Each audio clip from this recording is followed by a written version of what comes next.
Like its predecessor, the long-awaited Frozen 2 is ostensibly a movie for children, but lots of grown-ups are watching it. If anything, Frozen 2 doubles down on bits that seem aimed squarely at adults. Here's a look at just a few of the most memorable. The first Frozen film received a fair amount of criticism for its lack of diversity. The movie's main cast and most, if not all, background characters were white. Defenders of the film cited the apparent setting of medieval Scandinavia as the reason for the whiteness. But that excuse didn't really hold water, as the film's setting of Arendelle is a fictional kingdom and Scandinavia is never mentioned. But Disney was clearly paying attention to the controversy, as Frozen 2 is certainly more diverse. For starters, there is now a prominent black character. Lieutenant Matthias, voiced by Sterling K. Brown, is an Arendellian soldier who shows up early in the film and goes on to appear pretty consistently throughout. Then the Rad and the Thodra, a clan of indigenous people who live in an enchanted forest and are pretty central to Frozen 2's story. They're based on the real-life Sami people from Scandinavia, and Disney worked with Sami groups in developing these characters. Kids aren't likely to notice the effort that went into increasing Frozen 2's diversity, but adults will. Despite all the attention Elsa's sexuality receives from fans, only Anna has ever shown any interest in romance. In Frozen, she spends much of the film pining after her suitor, Hans. Then, after he turns out to be the villain, she falls for Kristoff. I'd kiss you! I could. I mean, I'd like to. May I? May we? Wait, what? We may. In Frozen 2, it's made clear from the get-go that Anna is still very much interested in men, or, well, one man in particular. Anna and Kristoff are very much a couple. They even casually kiss from time to time, which is kind of an unusual thing to see in a Disney animated movie. But one scene in particular makes it seem like Anna has more than kissing on the brain. In the film, Anna, Kristoff, Elsa, and Olaf head out on an adventure together in a wagon pulled by Sven the reindeer. Kristoff and Anna ride together in the front of the wagon, while Elsa and Olaf sit in the back. At a certain point in the journey, both Olaf and Elsa doze off, which doesn't go unnoticed by Anna. She points the situation out to Kristoff and suggestively asks him what he wants to do before puckering up her lips. Kids will think Anna just wanted a smooch, but adults know that a mere smooch doesn't require privacy or the added danger of getting caught. Anyone who's seen Frozen knows that Olaf is full of corny jokes. Kids may love the snowman's sense of humor, while to adults, he can get a little annoying. Olaf, did Elsa build you? Yeah, why? Do you know where she is? Fascinating. Yeah, why? Do you think you could show us the way? Yeah, why? How does this work? Ow! But in Frozen 2, Olaf actually manages to sneak in a couple one-liners that are aimed squarely at the grown-ups, and one of them is actually pretty morbid. There's an old aviation joke regarding black boxes. So-called black boxes, if you're unaware, are flight recorders that are designed to survive a plane crash in order to help investigators determine what caused it. The joke goes something like this: if the black box is crash-proof, then why don't they make the whole plane out of the black box? Olaf tells a variation of this joke in the movie, and he does so at the most inappropriate moment. In the film, Elsa and Anna find the shipwreck that killed their parents, an unspeakably tragic discovery. Upon finding it, one of them declares that there should be a record on board in a waterproof box, as that was standard procedure. Olaf then, instead of consoling his friends in this extremely trying time, asks, quote, "If it's waterproof, why didn't they make the whole ship waterproof?" Kids will laugh at the joke, not knowing that it's a reference to a very old joke about airplanes and that Olaf is being extremely insensitive. Adults, meanwhile, may want to see Olaf melt even more than they already did.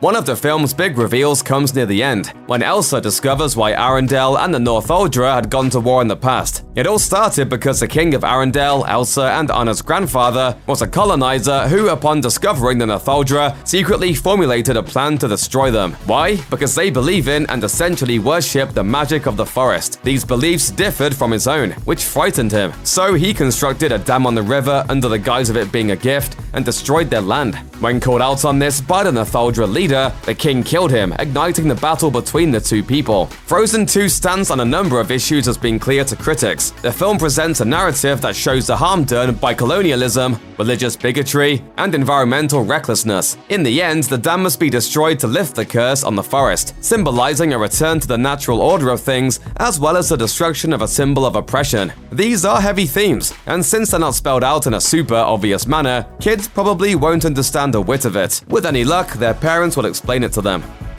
If there's one theme that best sums up Frozen 2, it's this: love thyself. The movie sends Elsa on a journey of self-discovery to find the meaning in her life she's been searching for forever, and she ends up finding herself. Near the start of the film, Elsa hears a strange siren song that no one else can hear. This eventually leads her to the enchanted forest, where she learns that the four spirits of the forest, air, wind, fire, and earth, are in disarray. After she learns that she has the power to tame the spirits, she's told of a mysterious fifth spirit that acts as a bridge between all the others. Elsa ventures to find this fifth spirit, the one who's been calling to her since the start of the film, and she ends up in a temple trying to chase down the elusive voice. When she reaches the end of the temple, she realizes that not only is she the fifth spirit, but she is also the one she's been searching for. The film's message of self-love is an important one no matter the viewer, and no matter their age. Everyone needs to love and take care of themselves, and everyone, even adults, can use a reminder of that from time to time, even if it's from a cartoon. The strongest character in Encanto is middle sister Luisa, but if this movie had been made in the 90s, that probably wouldn't have been the case. The reason why is something only adults will notice. When you think about Disney, you usually think of princesses, especially when it comes to Disney's animated films. But unlike the title characters in recent movies, Raya and the Last Dragon, Moana, and Frozen, Mirabelle isn't even technically a princess, and the Madrigal family isn't royalty. That fact is obvious to anyone, but what kids may miss is that even though they don't live in a castle or sit on thrones, the magic granted to the Madrigals gives them an exalted status in their community. So while they may not officially be considered royalty, by acting as their community's leaders and protectors, the Madrigals are the closest thing to it. In fact, the Madrigals check many of the boxes for royal status, including a birthright to power that's passed down through the generations and an unspoken understanding that they should put the needs of the family ahead of their own personal desires. Mirabelle's lack of a gift excludes her from some of these requirements, but she grapples with her own disappointments over being the only non-magical Madrigal. I call it the not special, since, you have no gift. Thanks? Ultimately, though, Mirabelle's determination to help those she loves is what makes her most like Disney's other modern, non-traditional princesses. Given all this, it wouldn't be a surprise to see Mirabelle join Disney's princess lineup sometime soon, regardless of whether or not she's officially royalty.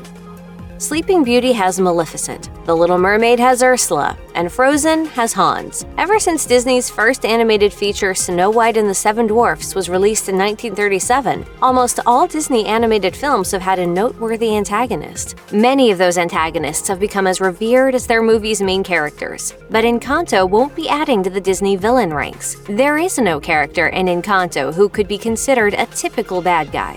Sure, Mirabelle is often at odds with her seemingly perfect sister Isabella, and Abuela Alma discounts and dismisses Mirabelle due to her status as the only Madrigal without a gift. But these are just family squabbles between people who love each other and want to get along. The real antagonist of Encanto is less obvious. It's the fear that keeps the Madrigals from being honest with one another, and the pressure to fulfill their obligations that threatens the magic powering their home. So while kids may not notice the movie lacks a traditional bad guy, many will still be able to relate to the way their role within their families may limit what parts of themselves they can show, even to the people they love the most. Mirabelle's middle sister Luisa was given the gift of strength, and ever since, she's used her powers to help the members of the community with all their heavy lifting. Whether it's single-handedly rounding up an escaped herd of donkeys and carrying them back to their enclosure, or moving the local church to a more optimal location, Luisa is constantly busy lifting, hauling, and fixing. For children growing up now, the fact that Luisa is a woman may seem perfectly natural, but grown-ups know that if Encanto had been made by Disney a few decades ago, there's no way this story's physically strongest character would have been developed as a woman. The idea might never have even occurred to the filmmakers, or if it had, Luisa likely would have been ridiculed and ostracized for her strength. Thankfully, today, not only can Luisa be a woman, her strength is taken seriously and accepted as the gift it is. Countless people wear glasses, just not in movies. And that's particularly true when it comes to Disney's animated movies. While glasses-wearing kids will appreciate seeing Mirabelle sport eyewear on screen in Encanto, what they may not know is just how rare it is to see a main character with glasses leading a Disney film. Characters with glasses haven't been part of the company's features since the beginning, but it's rare that a main character of a Disney movie has worn them, making Mirabelle one of the only main characters with glasses in the Disney animated canon. That Mirabelle is a young woman makes her glasses wearing even more unique. In fact, if she were to join the Disney princess lineup, she'd be the only one with glasses. So while Mirabelle's glasses are unusual for a movie character like her, they're also part of what makes her special in a family full of special people. Gift or no gift, I am just as special as the rest of my family. Frozen is one of the most successful Disney animated films in recent memory, and between the winning performances, touching story, and memorable songs, it's become a cultural touchstone. Consequently, adults may find themselves automatically comparing the Disney movies that have come after Frozen to the earlier film, especially Encanto, which has multiple moments with obvious parallels. First, when Mirabelle attempts to patch things up with Isabella in an effort to save the family's magic, she makes her sister so angry that Isabella loses her tight grip on her flower-generating powers and creates a prickly cactus. Isabella is so excited by the realization that she can use her gift in less than perfect ways that she sings "What Else Can I Do?", one of the movie's most inspiring songs. Later, when Abuela Alma finds Mirabelle after the magical home collapses, the pair have a revealing conversation that enables Abuela to finally admit she needs to loosen her grip on her family so all of their lives can improve. The way the moment plays out, including Abuela finding Mirabelle and their reconciliation by a body of water, is reminiscent of the climax of Frozen, where Elsa realizes love is the answer to all of her problems.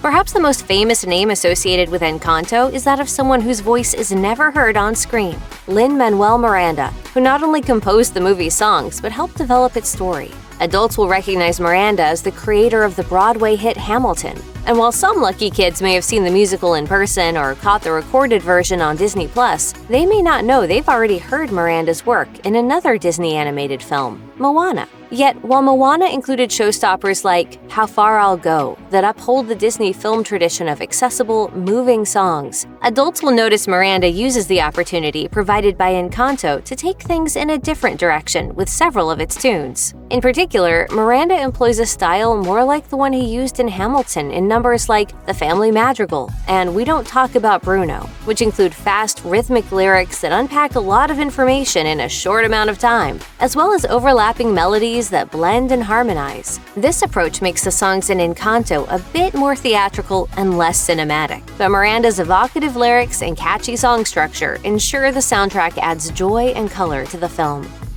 Encanto reveals that the Madrigal family has a ritual for receiving their magical gifts. On the 5th birthday of each Madrigal child, the whole town gathers in the family's courtyard to watch as the child approaches a door that has been newly created by the house for them.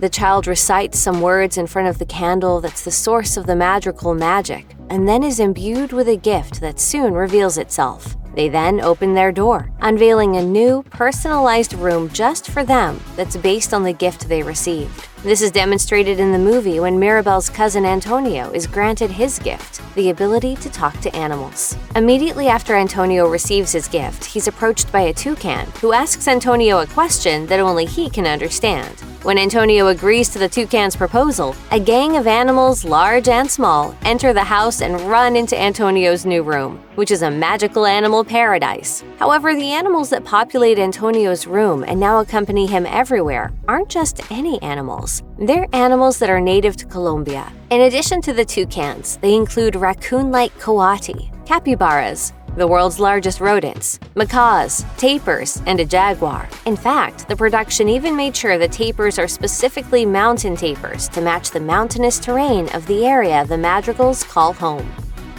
As the family member imbued with physical strength, Louisa is perhaps the most put-upon Madrigal. While she never complains, her services seem to be in constant demand by the people who live in the Encanto. And when Mirabelle realizes the constant work may be getting to her sister, Louisa admits to the stress she's feeling in the song Surface Pressure. In the course of the song, she references things that are likely to go over kids' heads. Not only does she compare herself to a ship trying to avoid an iceberg, a clear reference to the sinking of the Titanic, there are also 2 references to Greek mythology. First, Louisa wonders if Hercules ever felt the same weight of expectation she feels when he went up against Cerberus, the 3-headed dog that guards the underworld in Greek mythology. As she sings, the image shows Louisa taking on Cerberus herself. What she's referring to, however, is the 12th labor of Hercules, in which the demigod fought and subdued the mighty beast. In addition, during the song, there's an image of Louisa holding up the globe, a reference to the Titan Atlas, who, after failing to win a war against the Olympian gods, was condemned to hold up the heavens for eternity.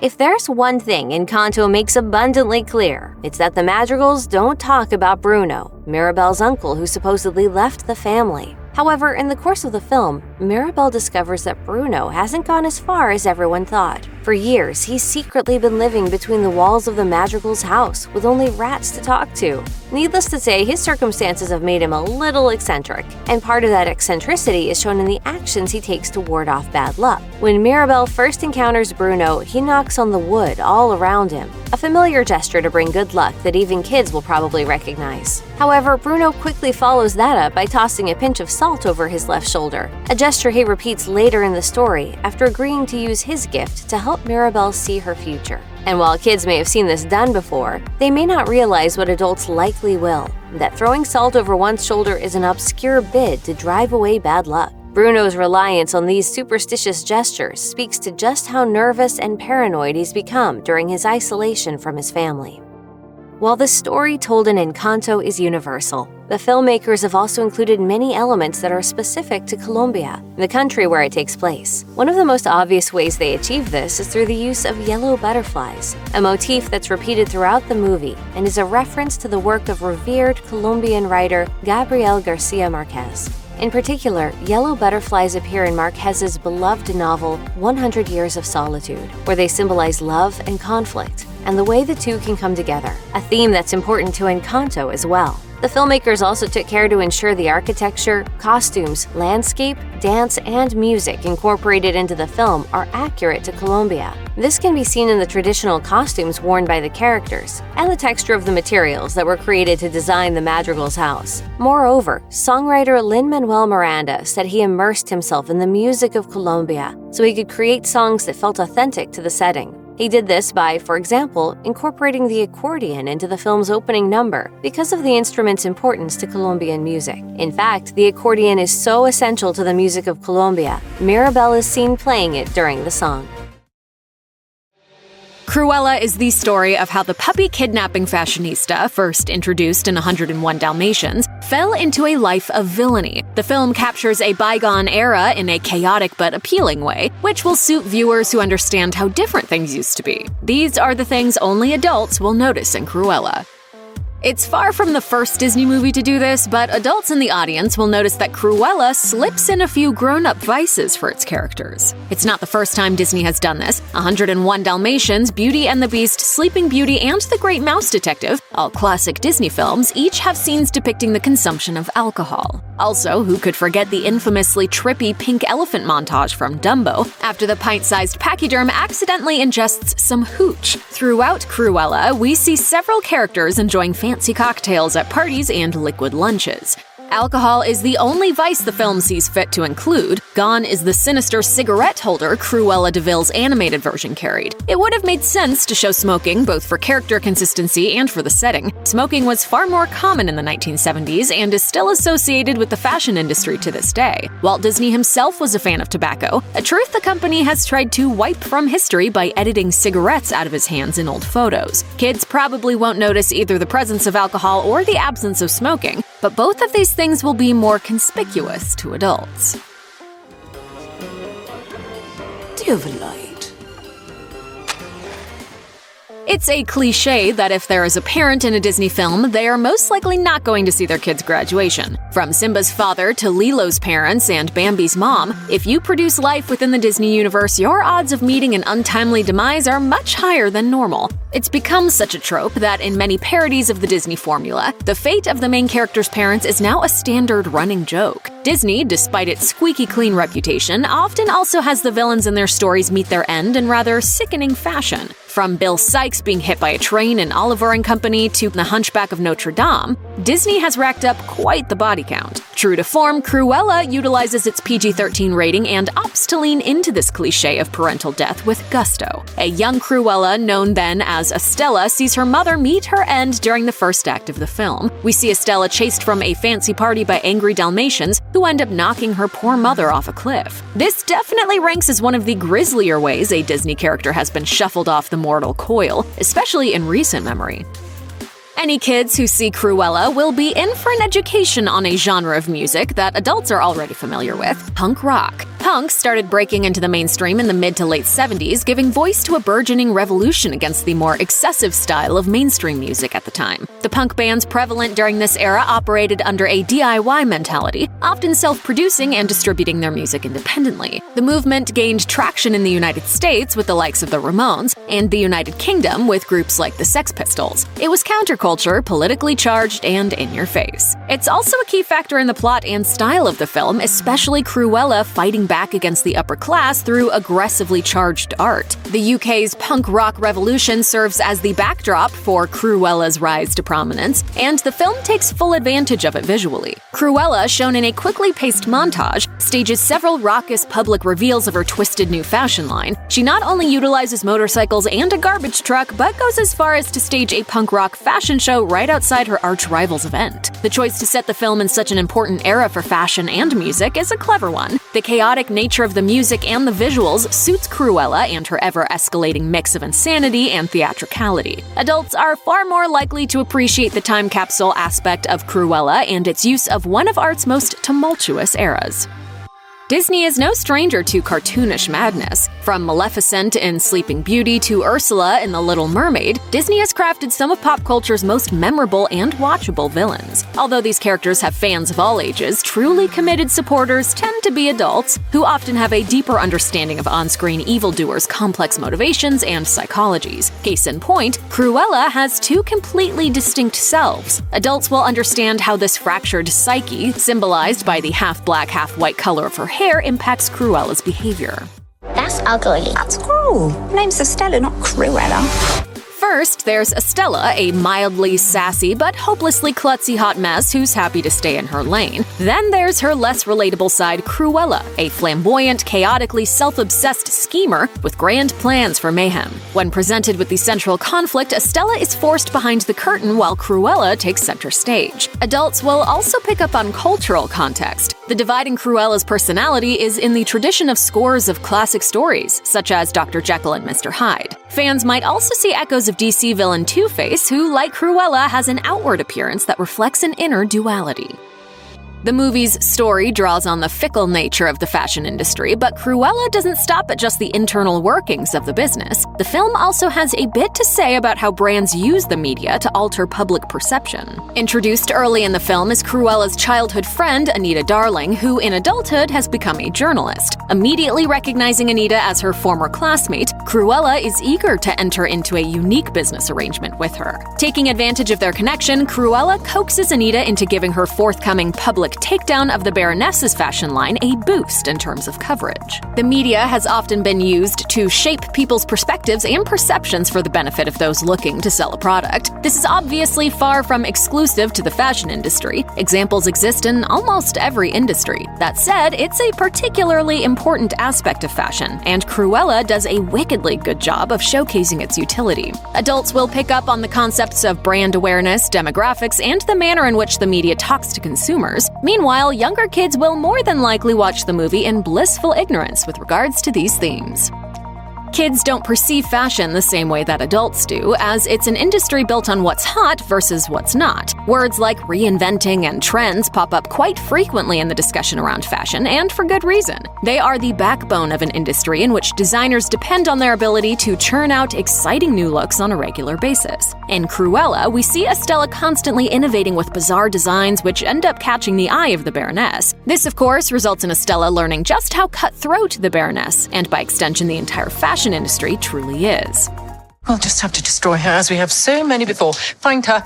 The film has a lot in common with The Devil Wears Prada, another movie that uses the toxic side of fashion in its story. Both films follow an unpolished rookie working in the footsteps of a heinously conceited fashion mentor. In The Devil Wears Prada, the rookie is Anne Hathaway and the mentor is Meryl Streep, and their dynamic isn't all that dissimilar to the one between Cruella and the Baroness in Cruella. The major differences between the two films lie in their tones and styles of execution. The Devil Wears Prada is a more down-to-earth, modern narrative about what happens when you lose sight of who you really are. Meanwhile, Cruella is more stylized and has a lot to say about identity as well as embracing your inner dark side. The toxic and cutthroat underbelly of the fashion industry plays a big part in Cruella, but it's aimed squarely at the adults in the audience. It'll fly over the heads of kids who are only concerned with whether or not their shoes have Velcro laces.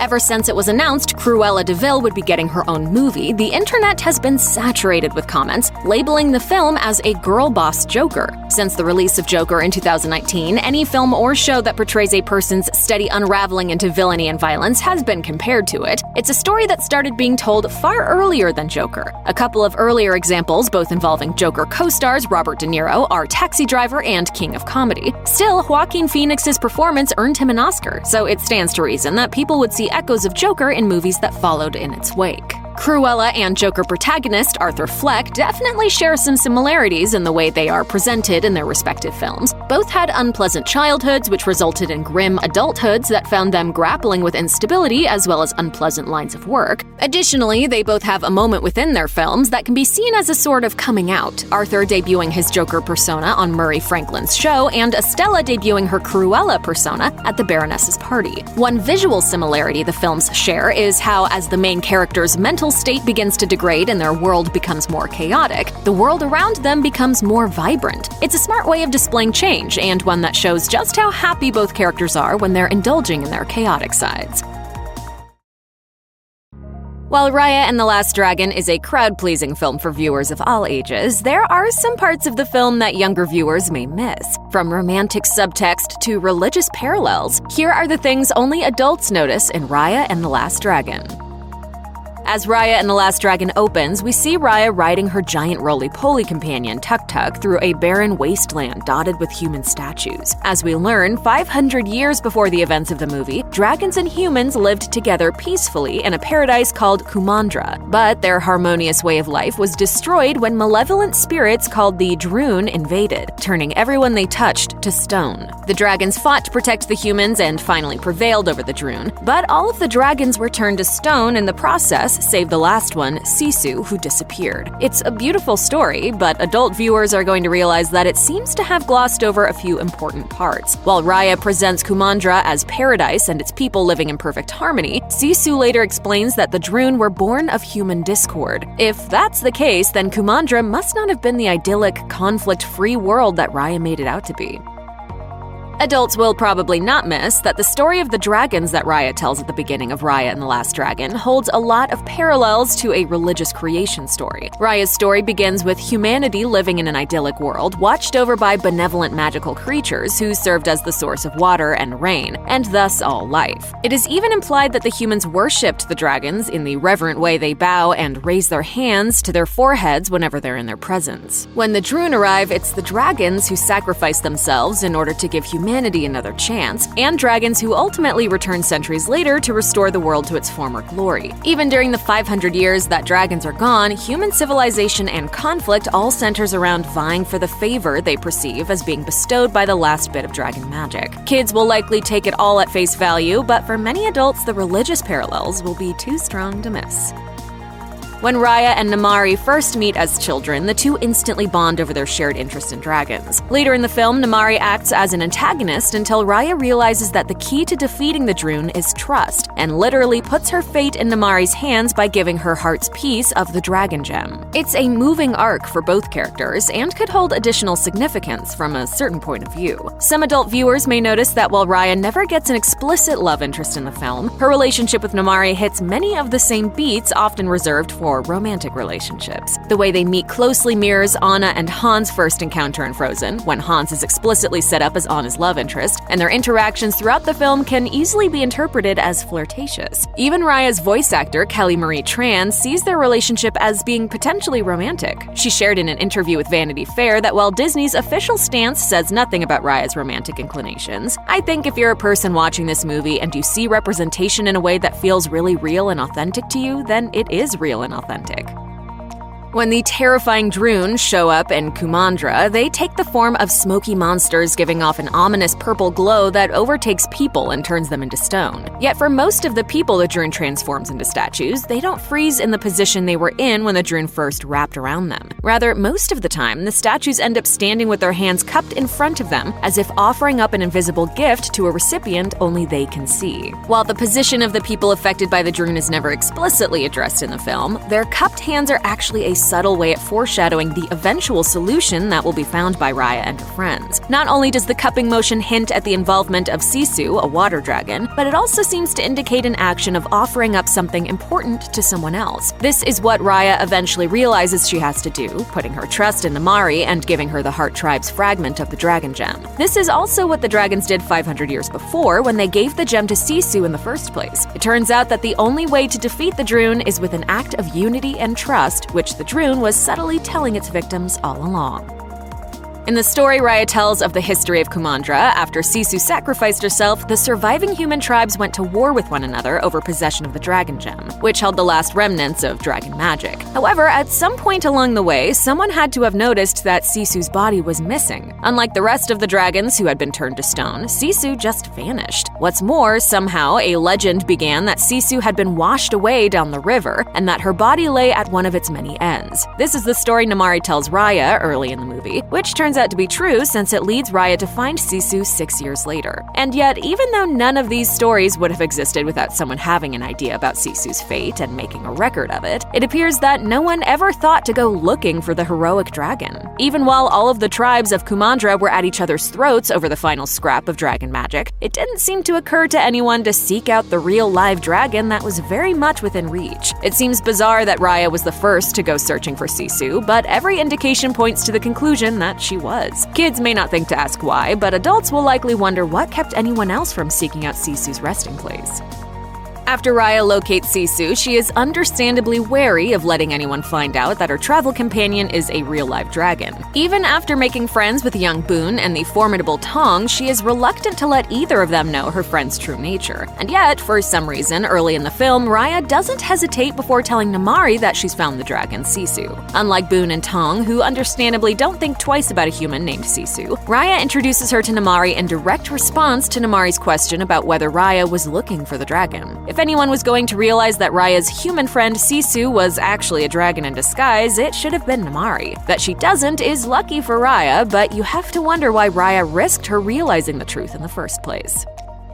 During Raya's visit to Talon Tribe to locate their piece of the Dragon Gem, she comes across a seemingly abandoned baby, only to realize the baby is a con artist. Really? A con baby? Despite their dishonest beginnings, the baby and her monkey-like companions throw in their lot with Raya and wind up being indispensable in the adventure that follows. Eventually, we learn that the baby's name is Noi, and it quickly becomes clear that she's uniquely precocious, able to both move and think on the level of someone many times her age. But while Noi mostly serves to provide comic relief, adults will likely realize the profound tragedy of a baby who has had to learn the skills of someone much older and fend for herself because she lost her entire family. In the real world, such a child would have likely perished if they weren't taken in by an older caretaker. The option to be adopted by a trio of benevolent, sticky-fingered primates wouldn't really exist. In Raya and the Last Dragon's fantasy world, Noi is able to forge a new path for herself as a street-smart trickster and thief, but adults won't be able to ignore the deep sadness of a small child forced to grow up too fast because if she didn't take care of herself, no one would.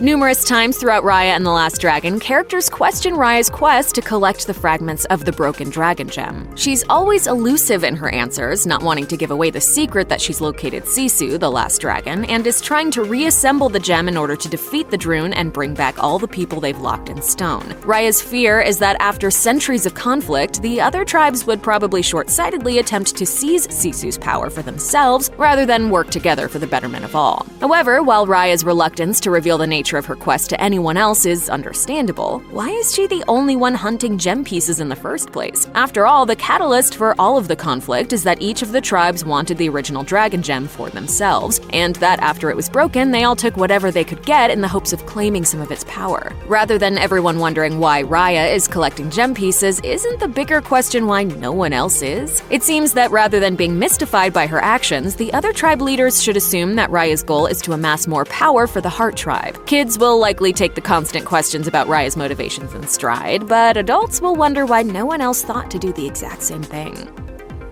At the end of Raya and the Last Dragon, after all of the last representatives of each of the 5 tribes have given their dragon gem pieces to Namaari, their combined trust and cooperativeness revives the dragon gem, which in turn erupts with magic, wipes out the Droon, and revives all of the people and dragons who have been turned to stone. Raya and her companions are reunited with their lost loved ones, and Kumandra is once again restored to the paradise it once was. Except, it may not actually be that simple. Just as Raya probably glossed over some less than shiny bits in her account of history, the ending of Raya and the Last Dragon may not be quite as happily ever after as it appears. It's implied that the Droon are a part of the world, and that although the people of Kumandra may drive off the Droon for a time, they're never truly gone. They just go dormant until a new opportunity arises for them to strike. For the dragons, it took 500 years until the 5 tribes could come together and bring them back. Hopefully, it will take even longer for them to fall apart enough for the Droon to find their way back, but adults will realize that as rosy as the ending appears, the threat of the Droon always remains. Imagine this. A group of gems, each imbued with immense magical power, fall into the wrong hands, and as a result, vast numbers of people are supernaturally wiped out in the blink of an eye. Half a decade later, a group of survivors come together determined to locate all of the scattered gems and use them to bring back all the people they've lost. The effort involves some tricky heist work, but despite some bumps along the road, they're finally able to reassemble all of the gems. Ultimately, through their teamwork and the heroic sacrifice of their leader, they're able to reverse the dark magic of the past and bring back everyone they've lost. Sound familiar? Obviously, that's a broad summary of the plot of Raya and the Last Dragon, but it's also the basic storyline of 2019's Avengers Endgame, the massive climax to a decade's worth of Marvel Cinematic Universe adventures. Obviously, the two aren't exactly the same, but it's still hard to ignore the parallels. Kids may not notice some of the big picture similarities, but if their parents are superhero fans, they may get a kick out of just how much overlap there is. Everyone loves a good villain, and Disney's baddies are among the most beloved and feared in all of cinema. But while their hideous scowls and evil plans are more than enough to scare the kids, there are a few aspects to these villains that only adults will pick up on. It's hard to forget Ursula, the big bad of 1989's The Little Mermaid. With her particularly deceitful scheme, her eel henchmen, and her instantly iconic music number, Poor Unfortunate Souls. Ursula has easily become one of the most distinct members of the Disney villain canon. But something else sets Ursula apart from her fellow Disney baddies, and that's her real-life inspiration. Of all people, Ursula had her design based on the famous drag queen and actor, Divine. So just how did the star of raunchy John Waters movies like Pink Flamingos and Multiple Maniacs come to inspire the villain of a G-rated Disney musical? Well, animator Rob Minkoff drew up a design of Ursula that ended up bearing a strong resemblance to Divine. Little Mermaid composer Howard Ashman, a major fan of both John Waters and Divine, strongly endorsed the design choice. Disney's other animators took further visual influence from Divine by giving Ursula a hairstyle similar to the one donned by the drag queen in Pink Flamingos. The connection between the two only grew as Ashman committed to channeling Divine's uber-confident persona into Ursula's performance during Poor Unfortunate Souls. The Hunchback of Notre Dame broke down many barriers in the world of Disney animation. For one thing, this 1996 adaptation of Victor Hugo's novel explicitly tackled the subject of religion, which no other film in the studio's canon has done. For another, it gave a truly adult motivation to its antagonist, Claude Frollo. As in Hugo's original novel, Frollo is a studious justice minister who frowns upon anything sexual in nature. However, the character of Esmeralda, a person Frollo publicly refers to as disgusting filth, stirs up feelings of passion inside Frollo's heart. His internal conflict over these forbidden emotions becomes so great that his villain musical number, Hellfire, is fixated on him begging for forgiveness from God for feeling such intense lust. Where other Disney villains are motivated by greed or revenge, Frollo's crisis is dictated entirely by his sexuality. This is unexpectedly bold storytelling territory from Disney, a studio that spent the 1990s releasing more explicit kiddie fare like this. Earthwormy goodness. Indeed, upon its initial release, the Los Angeles Times reported letters from parents questioning the movie's darker material, including Frollo's internal conflict, were too adult for a kids' movie. Nonetheless, by daring to give its villains such a complex and mature motivation, The Hunchback of Notre Dame was able to solidify itself as one of the more unique and underrated Disney animations.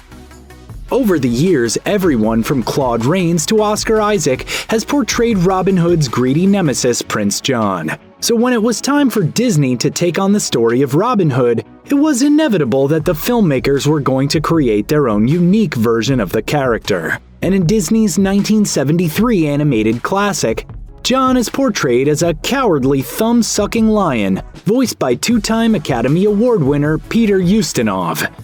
Disney's Prince John quickly became one of the most iconic versions of the character, and for obvious reasons, one of the silliest and most cartoonish too. So much so, in fact, that it can be easy to forget that Prince John was, in fact, a real historical figure. Long before the release of Disney's film, King John ruled over England for 17 years, between 1199 and 1216. Sadly, there's little historical evidence connecting John and the semi-mythical figure of Robin Hood in the real world. However, the frequently antagonistic depiction of John in pop culture stems from how he has been commonly regarded as one of England's worst kings. As far as kings go, John didn't have a lot going for him. He lost critical lands in France, sent England into financial ruin, and most famously of all was forced to sign the Magna Carta after facing a revolt from his own barons. John quickly cultivated a toxic reputation amongst contemporaries, one that survives to this day in stories like Robin Hood. So, while children will appreciate Disney's take on Prince John as a particularly silly entry into the pantheon of Disney villains, the grown-ups will be more than aware of the real man, who presented an equally real danger to his own people. Unlike most animated Disney movies, Pocahontas is actually based on a true story. However, its deviations from reality have inspired a decent amount of criticism over the years, including the lack of evidence for there having been a romantic relationship between John Smith and Pocahontas. And one of the more significant changes in the movie's plot can be found in the fate of its villain, John Ratcliffe. In Disney's Pocahontas, Ratcliffe is depicted as a gold-hungry captain who puts his own selfish interests above all else, including the safety of the indigenous Americans. And with his love of money, power, and flamboyant fashion sense, Ratcliffe fits nicely alongside his fellow Disney villains. Unlike most Disney villains, however, Ratcliffe is based on an actual person. The real Ratcliffe was an early settler to America who eventually became the second president of the Jamestown colony. Whereas Pocahontas depicts Ratcliffe being tied up and taken back to England to pay for his crimes, however, the actual Ratcliffe was killed by Powhatan Indians.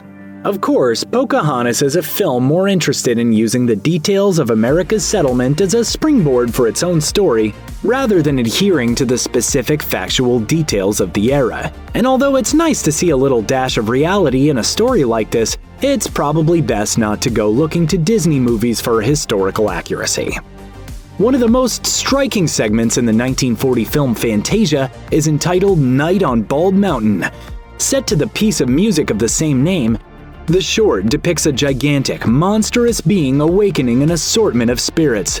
Eventually, the spirits and the beast are held at bay at the sound of the pealing bells and a chorus of monks singing Ave Maria.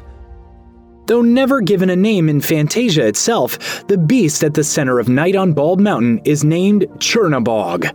Adult viewers well-versed in ancient mythology will recognize Chernabog's name as one derived from the world of Slavic myths. Specifically, Chernabog's name means Black God, and he's also known as the Lord of Evil, a creature whose deeds were too wicked to be told in classic mythology. Interestingly, another ancient being also seems to have played a part in inspiring Chernabog. In Fantasia, the host Deems Taylor refers to Chernabog as Satan. Bald Mountain, according to tradition, is the gathering place of Satan and his followers. Though the character is officially named Chernabog, design similarities between Fantasia's Chernabog and the traditional depiction of Satan are apparent, particularly in their horned heads. And while Night on Bald Mountain turned out to be a distinctive enough endeavor to ensure that Chernabog could stand on its own two demonic feet, grown-up viewers should be able to appreciate the terrifying nature of Chernabog's true origins. Some Disney villains yearn for world domination. Some want revenge. Others are motivated by prophecies dictated by magic mirrors. Cruella de Vil, however, is one Disney villain who keeps her aims much simpler. All she wants is to take 99 Dalmatian puppies and turn them into a fur coat. And sure, the scheme concocted by 101 Dalmatians' puppy-fixated antagonists aren't exactly ripped from reality, but the Disney version of author Dodie Smith's legendary villain did take cues from reality through real-life actress Tallulah Bankhead. In a 1985 piece for the Los Angeles Times, animator Mark Davis revealed that Tallulah Bankhead, an actress known for playing intimidating women, was one of the key inspirations for designing Cruella de Vil. Bankhead's influence didn't stop there, though. In the same Los Angeles Times piece, Cruella's voice actor, Betty Lou Gerson, reflected that, "In the first recording session, they told me to see what I could come up with.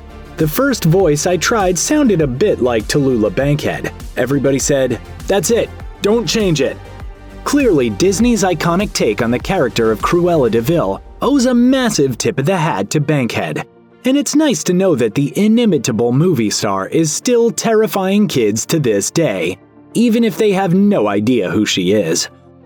The 2008 Pixar classic Wall-E wears its homages to classic cinema on its sleeve, and one of Wall-E's more explicit references to the movies can be found in the principal villain, one who film fans will be sure to recognize. Otto may be designed to look like a steering wheel, but the robot's gigantic, glowing red circle makes it perfectly apparent that it's supposed to evoke HAL 9000, the villainous computer from 2001: A Space Odyssey.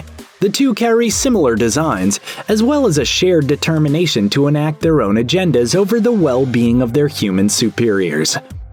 Otto's connection to 2001 becomes even more explicit in the climactic showdown between the captain and Otto, which employs the Richard Strauss composition Also Sprach Zarathustra.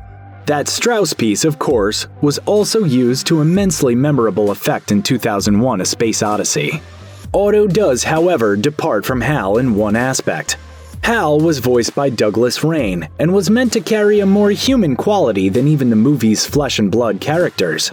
Open the pod bay doors, Hal. I'm sorry, Dave. I'm afraid I can't do that. Conversely, Otto is voiced by Macintalk, Apple's text-to-voice software. This gives Otto the most lifeless voice out of all of Wall-E's cast. Giving Otto unique qualities compared to Hal ensures that this Wall-E villain can work as a standalone entity for younger viewers, and in the process make the character more than just a meaningless parody of 2001. The alien antagonists in 2005's Chicken Little are fluffy, teardrop-shaped critters who look pretty much tailor-made to be sold at your local Disney store. However, these aliens don't reveal their true forms until Chicken Little's final moments. Up until that point, these otherworldly visitors lurk inside large robots that move around on long mechanical legs. Older viewers, of course, will take one look at these machines and realize they have more than a passing resemblance to the antagonists of H.G. Wells' The War of the Worlds. In Wells' seminal work, the alien invaders move around in giant machines known as tripods. In the book, Wells describes the tripods as higher than many houses, striding over the young pine trees, a walking engine of glittering metal, striding now across the heather, articulate ropes of steel dangling from it. The same description pretty much matches Chicken Little's own mechanical aliens. This homage proved timely for Chicken Little too, given that Steven Spielberg's War of the Worlds also debuted in 2005, placing the tripods firmly back in the public consciousness. The Lion King's villain Scar doesn't exactly hide the fact that he's evil. His contempt for Simba is palpable in their earliest conversations, and he relishes the chance to throw his own brother, Mufasa, off a ledge to his death. But in case anyone in the audience doesn't quite understand the full extent of Scar's cruelty, the Lion King offers up a few visual cues to cement his nefarious nature. During Scar's big Be Prepared musical number, the animators of The Lion King made sure to bask Scar in visual parallels to contemporary Nazi propaganda. Nazi imagery is rife throughout the entirety of Be Prepared, including Scar's hyena henchmen marching in a goose-step formation while Scar looms above them, an arrangement echoing how Adolf Hitler would appear at military parades and rallies. The beams of light surrounding Scar during Be Prepared also evoke the lighting devices used at Nazi rallies, thus creating a very creepy image of a feline Führer. The idea to tie Scar into Nazi imagery came about incidentally through an animator doodling Scar as Hitler. This throwaway picture inspired the visual team behind The Lion King to create Nazi-related visual parallels all throughout the Be Prepared sequence. The result was a sequence that easily reaffirmed the character's evil nature, while also creating some of the movie's most striking imagery.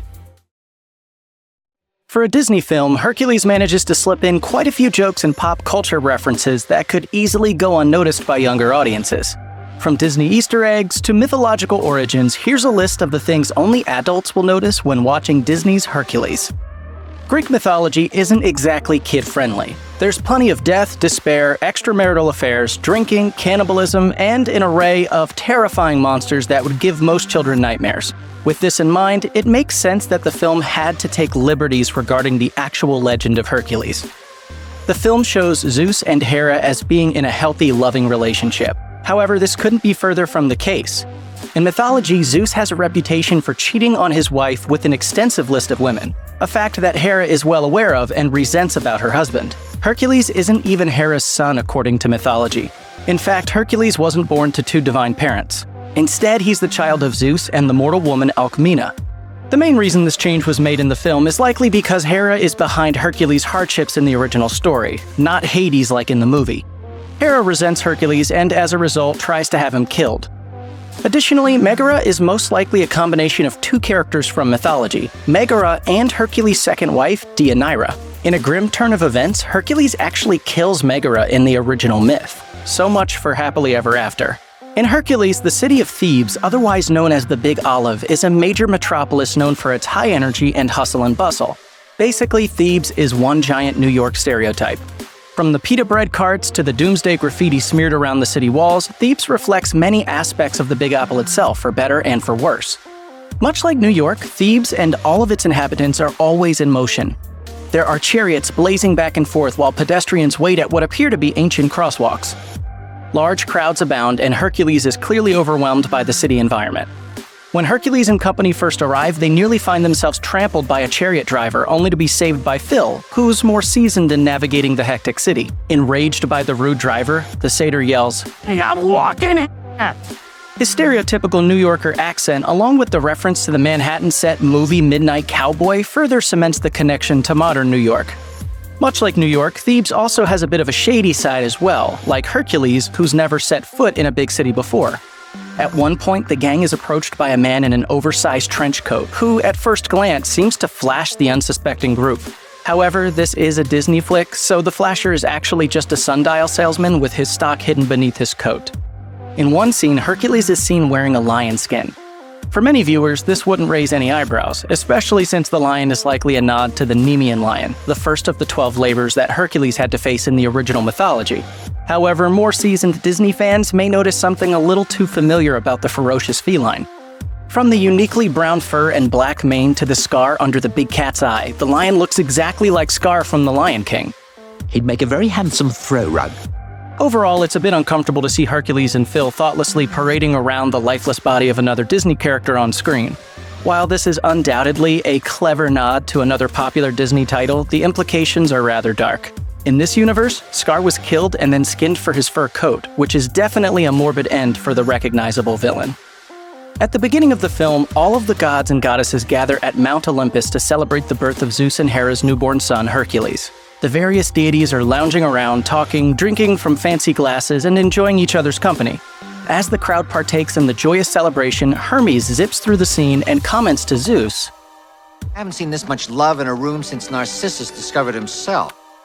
This joke is a nod to the Greek myth Narcissus. Narcissus was a man of unparalleled beauty who spurned the advances of the nymph Echo. This earned Narcissus the wrath of the gods, who made the man fall in love with his own reflection as he gazed into a pool of water. Narcissus, unable to have his obsessive love with himself reciprocated, eventually died of starvation as he stared at his reflection. After his date with Meg, Hercules raves about the play the pair just saw. That play, that Oedipus thing? Man, I thought I had problems. The pair must have seen a performance of Sophocles' Oedipus Rex, an Athenian tragedy you wouldn't expect to pop up in a Disney title. In the play, Oedipus unknowingly kills his father, King Laius, and becomes the king of Thebes. Aside from killing his own father once crowned king, Oedipus unknowingly marries his mother and fathers several children. Considering the dark themes in Oedipus Rex, it's definitely a strange title to be referenced in a children's animated film. Meg is beloved for her sassy attitude and sly remarks that set her apart from many Disney leading ladies. However, what actually makes Meg stand out among the Disney princesses isn't just her saucy personality, but her experiences in the dating arena. Disney loves to focus on happily ever after endings, and as a result, many Disney characters have optimistic and slightly naive views of love. This is mainly because prior to their love interest in their respective film, they haven't dated at all. Meg, on the other hand, hasn't only dated other men before Hercules, she's been outwardly betrayed by the man she loved at the cost of her own freedom. As a result, Meg has a far more realistic and at times pessimistic view of love and men. A prime example of this is after Hercules saves her from Nessus. She tells him, Well, you know how men are. They think no means yes and get lost means take me, I'm yours. It's because of her negative experiences that Meg has trouble warming up to Hercules. Her entire song, I Won't Say, I'm in Love, shows her struggling to embrace her feelings without losing her common sense and falling prey to another bad relationship. For a Disney lead, Meg is undoubtedly a far cry from the typical doe-eyed adventure seeker, and that's why she's still so popular to this day. In the film Hercules, the Muses are the film's narrators that guide viewers through the narrative. Their songs also allow for a natural passage of time between significant events in the film. Using the Muses as narrators is a smart, modern adaptation of the goddess from mythology who presided over the arts. But aside from this adaptation of the characters, there's another connection to ancient Greek theater. Ancient Greek theater would have looked very different from a production of The Phantom of the Opera. One of the most significant differences in the structure was in how the characters were written. In addition to having roles for the main characters, ancient Greek theater also frequently employed a group of actors to serve as on-stage narrators. This group was the chorus, and they usually had one member who was the chorus leader. So to have the gospel-style chorus of singers also occupy the role of the Greek chorus in this film is an interesting blend of both mythology and ancient Greek entertainment.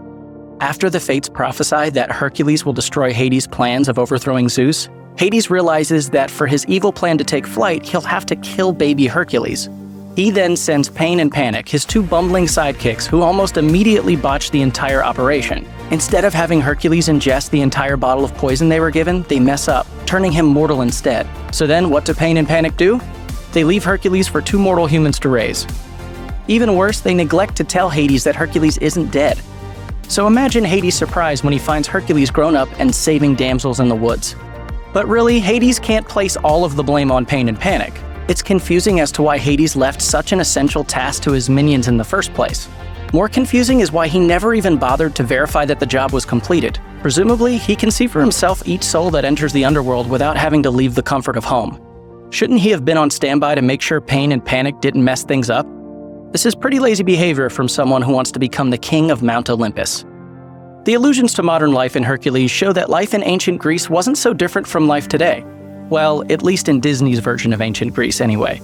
For example, as a new soul enters Hades' realm, there's a number counter that says over 5 billion won served, mimicking McDonald's, which proudly advertised billions and billions served. That's one of the earliest modern references in the film, but it surely isn't the last. Later, when Pain and Panic are pretending to be children trapped under a boulder, in an obvious parallel to 911, one of them shouts, "Somebody call IXII!" One of the best places to find these modern references is during the film's musical numbers. During Phil's song One Last Hope, there's a training montage where Phil, Hercules, and Pegasus are all standing on pillars training in front of a sunset. This is a callback to the training montage in The Karate Kid. There are also a ton of references in the song Zero to Hero. One of the more fleeting examples is when the movie shows the line outside of Hercules' store, and we see two shops located on either side of the building. These stores are named Aphrodite's Secret and Column and Barrel, alluding to Victoria's Secret and Crate and Barrel respectively. The song also features more nods to the modern day, such as the Grecian Express card, the Air Herc sandals, and the Herculade drink. The film's most prominent and easily recognizable reference to real-world art is likely the Venus de Milo, from which Hercules removed the arms while on his date with Meg. But sharp-eyed viewers will find multiple examples of classical art and architecture scattered throughout. Before Hercules begins his journey, he has an incident at the Agora, resulting in its destruction. Though the construction is slightly different, the architecture bears a striking resemblance to St. Peter's Square in Rome. After this socially traumatizing incident, Hercules talks to his adoptive parents, where another bit of ancient art can be found. Looking at the interior design of their home, the wall design looks like Akrotiri spring fresco, or is at least partly inspired by it.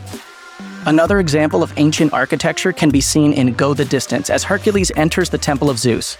Sitting tall is a colossal stone likeness of the thunder god, which comes to life to tell his son about the necessity of becoming a true hero. The actual temple used to house a reasonably similar statue, though the historical monument was accented with a gold staff not seen in the film.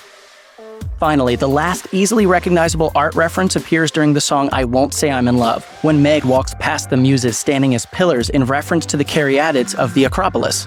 While the real caryatids are grander in scale, they certainly lack a similar musicality. 1995's Toy Story is arguably Pixar's most beloved film for both kids and adults, kicking off a sprawling franchise that's endured the test of time. As much as kids might love seeing their favorite toys have adventures, however, rewatching Toy Story as a grown-up reveals the film as a dense, sometimes dark movie with more layers than one could have ever imagined as a little kid. Animators filled Toy Story with subtle gags, Easter eggs, and cultural references that very few children would understand, but that their parents and even grandparents might get a kick out of. For example, the character of Mr. Potato Head is voiced by the late great insult comedian Don Rickles, who was at the height of his career in stand-up in the 60s and 70s. At one point, Mr. Potato Head makes a crack at one of Andy's other toys. You uncultured swine! What are you looking at, you hockey puck? Referring to someone as a hockey puck, which definitely sounds like something you can't say on TV, was Rickles' signature line. On the other end of the spectrum is a super creepy carpet in Sid's house. How can a carpet be creepy? Because it's the same pattern as the carpet of the nightmarish Overlook Hotel in the 1980 horror classic The Shining, where we saw Danny playing with his toys. Come and play with Woody and Buzz. Forever.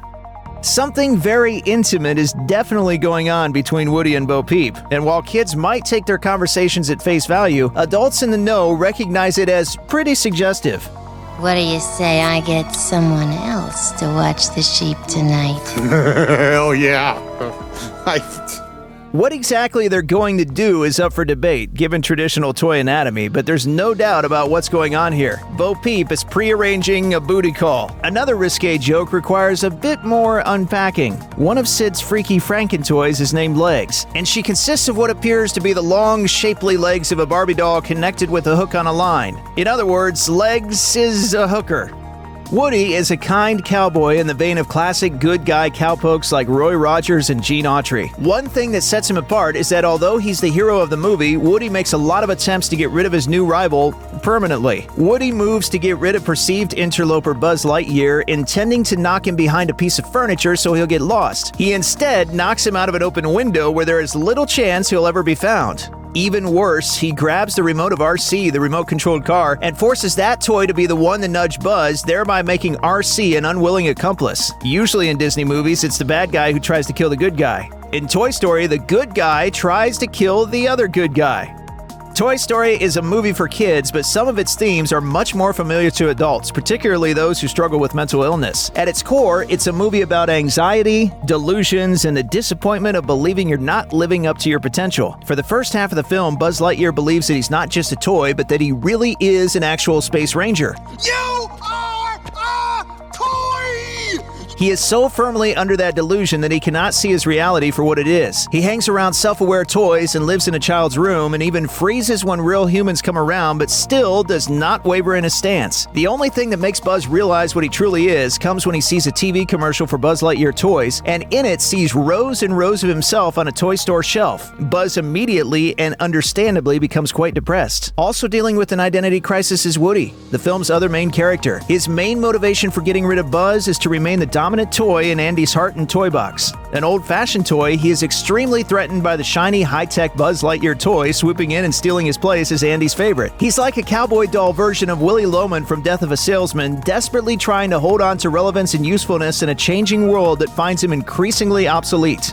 The toys of Toy Story are living things, of course, because they clearly walk, talk, think, and feel, but that isn't the same as being an actual biological organism. The main difference between the toys and animals, for example, is that they cannot die in a normal fashion. They are simply played with or not played with. If they are played with, great. If not, they sit on a shelf or in a toy box or some other storage option indefinitely, aware of the passage of time as they remain. They wait and wait and wait to be played with, a moment which may never come. We definitely know that toys can die, though, since Sid blows up a Combat Carl action figure and Buzz nearly meets his end in a similar way as Sid ties a small rocket to his back. Even worse, Sid's homemade chimeras are also alive, Frankenstein together from other dismembered toys. So toys can die, but the only means by which to kill them is with brutal, painful torture, and even that might not end their suffering. Now that's dark. Disney's Peter Pan has been loved by families for generations. Unfortunately, this animated classic hasn't aged entirely well over the years. Much of this goes over kids' heads, but older viewers might be surprised by some scenes. For good or bad, here are things that only adults notice in Peter Pan. As a child, it feels perfectly innocent to fantasize about some magical being coming to your window to take you away on adventures in faraway lands.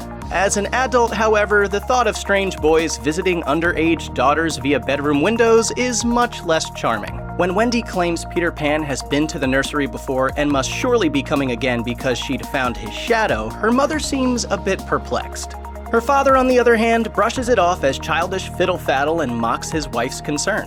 Goodness gracious, whatever shall we do? However, had the same conversation been with more literal or protective guardians, Peter likely would have found a father waiting with his shotgun in that nursery instead of a pining, unattended Wendy. At the very least, it would have been wise to leave the family dog Nana in the house with the kids rather than tied up outside. On top of that, the grown mind can't help but question Mr. and Mrs. Darling's decision to leave their young children home alone for hours without any sort of adult supervision. If you're not going to have your dog protect your children while you're out partying, at least find a human to babysit. Fairies are some of the most iconic creatures in the worlds of fantasy, but their disposition varies widely between sources. In some instances, they're benevolent and wise, like Cinderella's fairy godmother, while other portrayals of the magical beings show a much darker and malevolent nature. Peter Pan's sidekick Tinkerbell seems to lie somewhere in the middle. Tink displays a mean, jealous streak the moment she learns Wendy will be accompanying them back to Neverland, going so far as to make an attempt on her life without Peter's knowledge. After abandoning Wendy while flying to Peter's hideout, Hangman's Tree, Tinkerbell tells the awaiting Lost Boys that he gave orders to shoot down a terrible Wendy bird spotted in the skies. Sadly, the Lost Boys follow Tinkerbell's instructions and attack her, but Peter manages to fly over just in time to save Wendy from crashing down onto the jagged rocks below. When Peter asks Tinkerbell if she's guilty or not guilty of attempting to get Wendy shot down, she has an honest and disturbing response. Guilty? But don't you know you might have killed her? After being banished for her malicious plot, Tink makes things even worse by turning on Peter, disclosing his hideout to his arch-nemesis Captain Hook. Thankfully, she redeems herself in the end by saving Peter from a bomb that Hook disguises as a gift, but still, it doesn't excuse Tink's attempt to plant Wendy 6 feet under. Being a child forever sounds pretty liberating on the surface, but when examined more deeply, it definitely has a dark side. While infantile behavior brings carefree fun and spontaneity, it can also cultivate a short-sighted and selfish nature.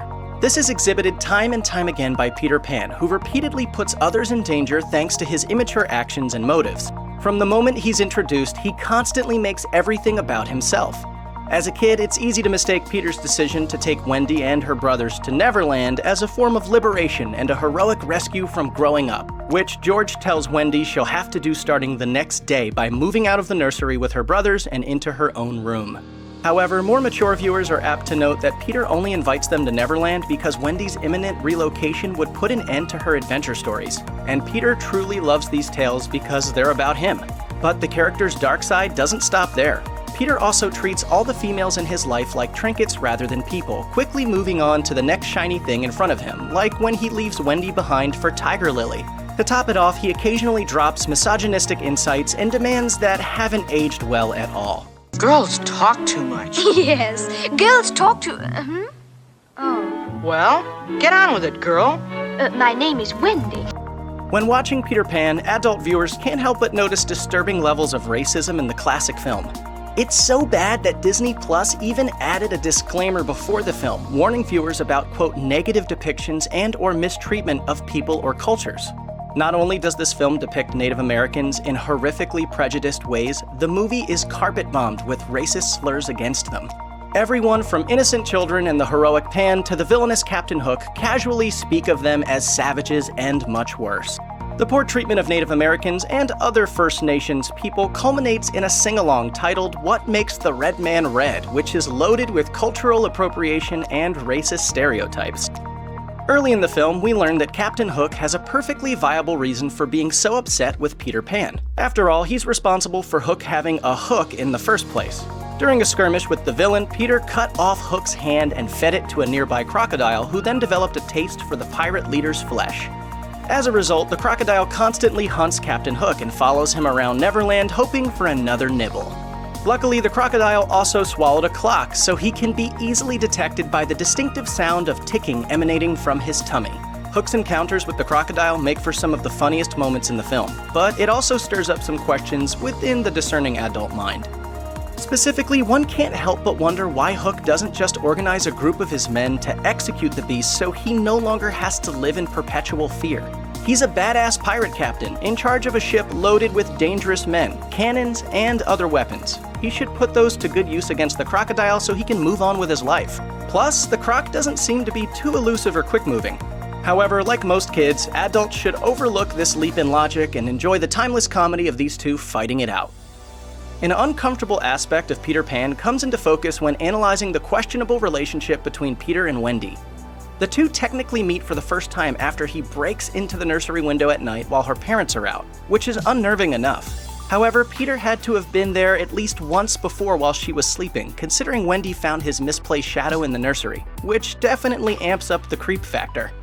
Then things get even more uncomfortable. While considering the weighty decision of whether she should go with a stranger to a strange land, Wendy wonders aloud what her mother will think. Peter, being unwise in the ways of the world, asks Wendy what a mother is, to which she replies, A mother's someone who loves and cares for you and tells you stories. Good! You can be our mother. Moments after this statement, Wendy declares she's so excited to see Peter that she's going to give him a kiss, and not in the motherly sort of way. This has some weird Freudian connotations to say the least, and it sets a bit of an odd undertone between the two throughout the rest of the film. In the latter half of the movie, Wendy sings a touching song called Your Mother and Mine. It's a sweet melody praising motherly love, soothing enough to lull her rowdy brothers and the Lost Boys into a relaxed, blissful state. Wendy's song even brings the pirates to tears. One pirate in particular, Mr. Shmee, Captain Hook's comical bosun, is shown crying while pulling up his shirt to reveal a classic mom tattoo on his chest, making this one of the film's more memorable and humorous moments. Even tough guys love their mamas, and when watching this scene as an adult, it genuinely pulls on the heartstrings and makes Shmee's actions far more relatable. As a kid, it's easy to take songs about mothers for granted, but once you've moved out on your own, your mom isn't as easily accessible, and distance makes the heart grow fonder. More than a few adults watching this movie probably found themselves getting misty during this touching tribute to mothers everywhere. They say you should never meet your heroes, and for those who idolize mermaids, this is particularly true while watching Peter Pan. Mermaids are generally depicted as friendly, benevolent creatures, especially in such films as Splash or The Little Mermaid. However, Neverland's resident merfolk have darker natures, which Wendy learns to her detriment while exploring the island with Peter. As it turns out, Peter is quite the ladies' man, and Wendy finds herself vying for his attention while he catches up with fangirling mermaids in a Neverland lagoon. Once they notice Wendy, however, the mermaids switch from flirtatious vixens to jealous tyrants. While Peter looks on laughing, the mermaids attempt to pull her under the water. This is the second time Wendy nearly meets her fate at the hands of one of Peter's female friends, and like Tinkerbell, the mermaids own up to their true intentions. In sociopathic-like fashion, the mermaids acknowledge exactly what they were trying to do. We were only trying to drown her. After losing his temper early in the film, George Darling takes his frustrations out on Nana, the canine nanny, by banishing the poor dog outside to her lonely, drafty doghouse. It's sadly ironic as she's the least chaotic and most helpful member of the entire family. This is extra cruel considering she's not just any dog. Nana thinks of herself as a nursemaid and that she belongs inside watching over the children.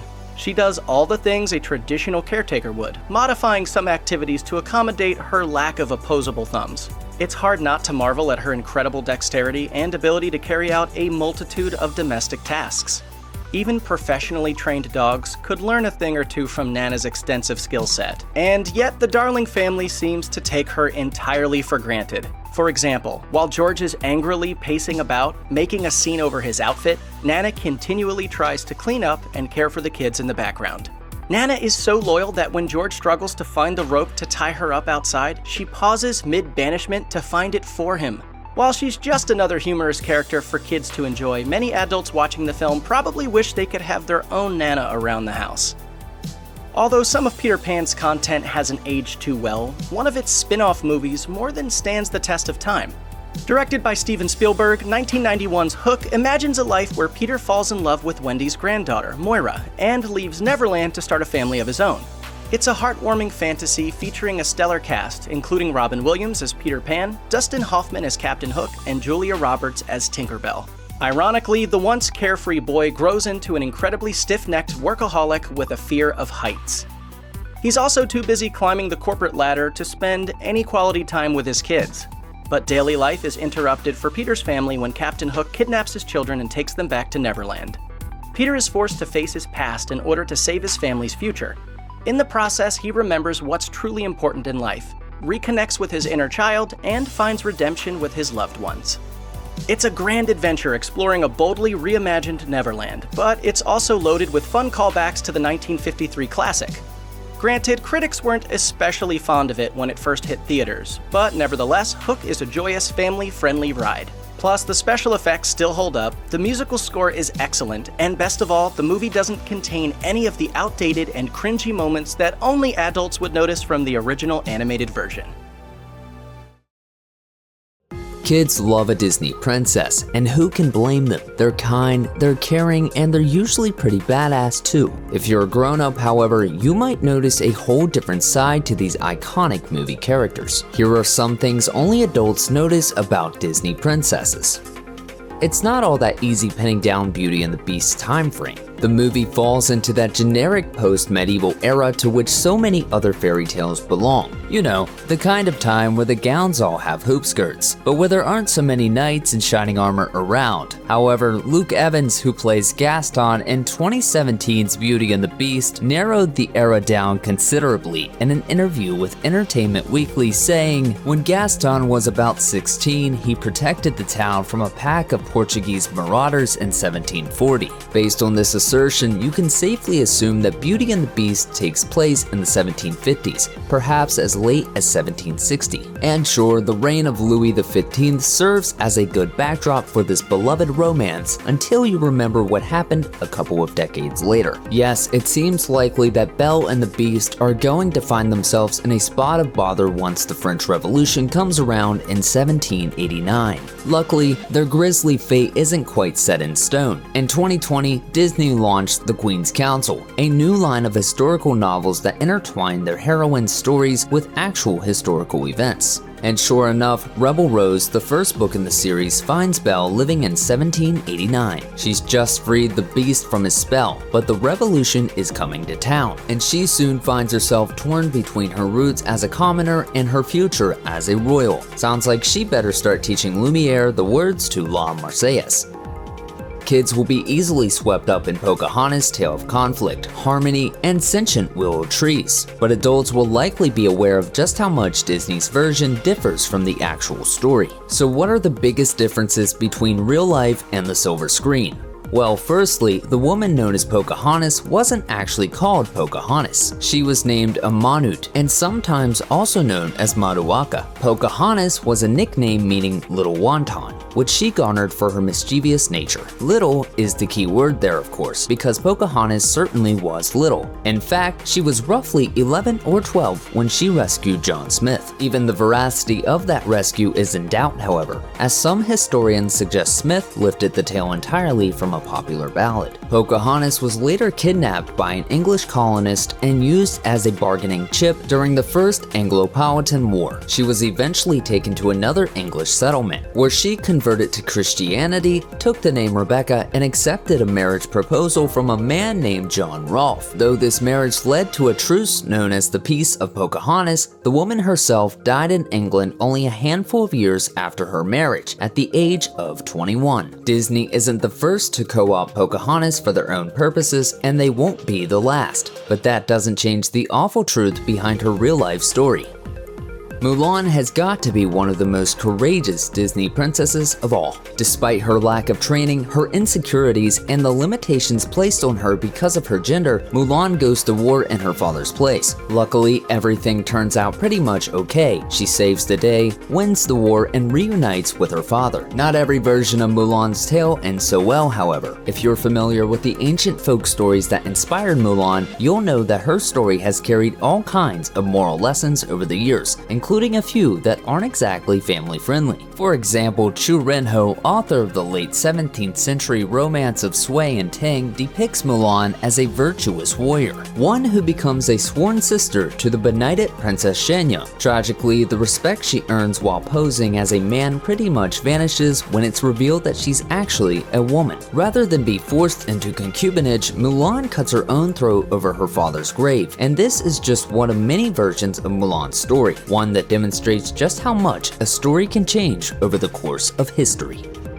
The Princess and the Frog is unique among Disney movies in that it has a very specific real-world setting, New Orleans in 1928. Granted, there are a few liberties taken here and there, but by and large, Tiana lives in the world as we know it. World War I took her father from her, so-called sugar barons and cotton kings dominate the Louisiana she lives in, and businessmen dismiss her ambitions for regrettably predictable reasons. A little woman of your background would have had her hands full trying to run a big business like that.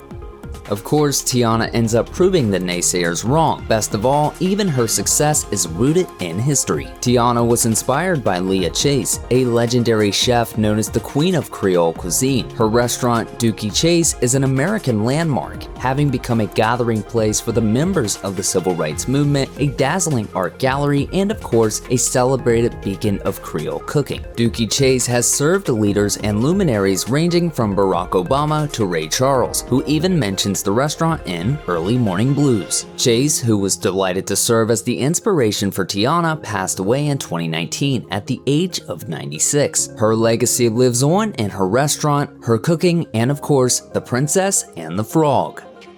What is a Disney princess? Well, that's easy. It's a princess from a Disney movie, right? And sure, things can get a little fuzzy. Okay, first, I'm not a princess. I'm the daughter of the chief. Same difference. No. If you wear a dress and you have an animal sidekick, you're a princess. But the definition generally holds. Then again, what about Mulan? As a commoner, albeit one of great distinction, Mulan isn't a princess, even by the most generous definition of the word. Moreover, neither Elsa nor Anna from Frozen are considered official Disney princesses. Even if you allow for Elsa's exclusion, given the fact that she is a queen, that doesn't explain why Anna wasn't considered one when the first movie came out.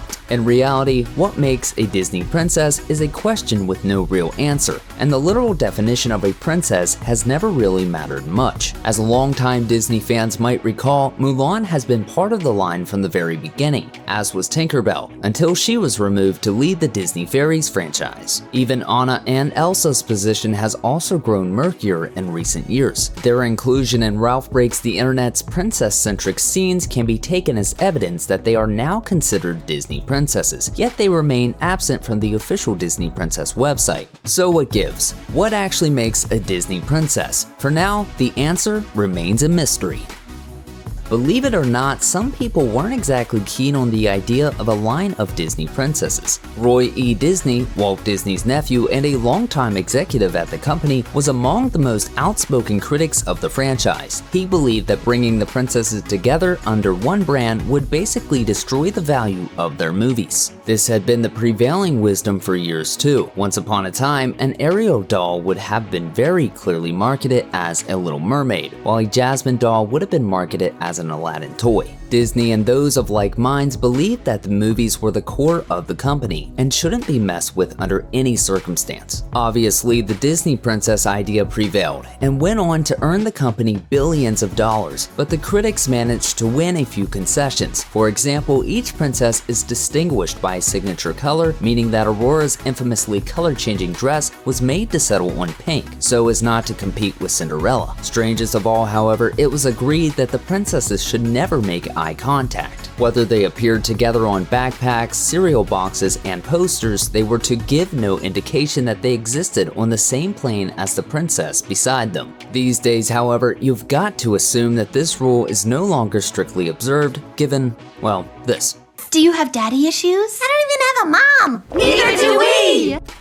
Picture this, a band of heroes from a range of Disney movies gathered together to fight evil in one epic blockbuster movie. Sure, your mind might go to these guys, but forget about them for a minute. What about a movie that brings together every Disney princess? Of course, an idea like that would have seemed absurd once, but in the era of the cinematic universe, all things are possible, as Ralph Breaks the Internet proved back in 2018. Though the Disney princesses take up little of Ralph's runtime, they made a huge impact on the discourse surrounding the movie. Multiple news items dissecting, discussing, and celebrating the scene sprung up in the movie's wake. A boatload of merchandise of the princesses and their loungewear was released, and fan speculation over a pan-princess movie began in earnest. And these aren't just idle fan rumors either. Ralph directors Phil Johnston and Rich Moore have considered the possibility themselves. In an interview with the AV Club, Moore called it, quote, an idea worth exploring, revealing that no matter where the movie played, fans were off the charts about the princess scene.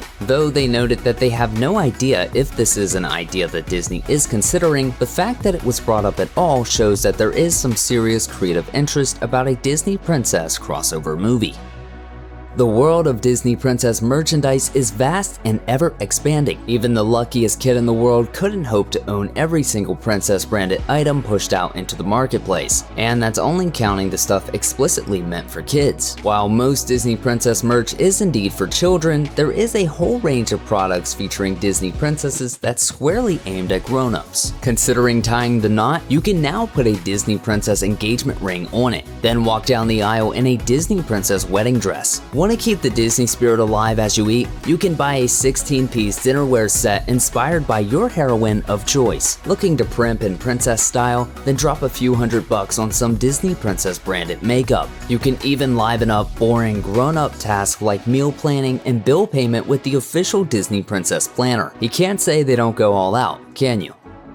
Ideally, a trip to a Disney park should feel effortlessly magical. And the passion these parks inspire and their legions of devotees proves that most of the time, Disney just about pulls it off. But when it comes to hanging out with the princesses themselves, things start feeling a lot less effortless. Now, meeting the princesses is certainly possible. They're placed all over the park and are usually available for photos, autographs, and tearful confessions of childhood love. But then there are the rarer events, like Cinderella's royal table, a luxurious meal at Cinderella's castle that features appearances from the princesses themselves. These events are a whole lot harder to attend, and thousands of posts, articles, and blogs exist that aim to help park goers wrangle a reservation. According to one intrepid mom, Cinderella's royal table requires an aspiring dinner guest call exactly 180 days prior to the desired date at precisely 7 a.m. Not even that is foolproof, however, and some gurus suggest making multiple reservations,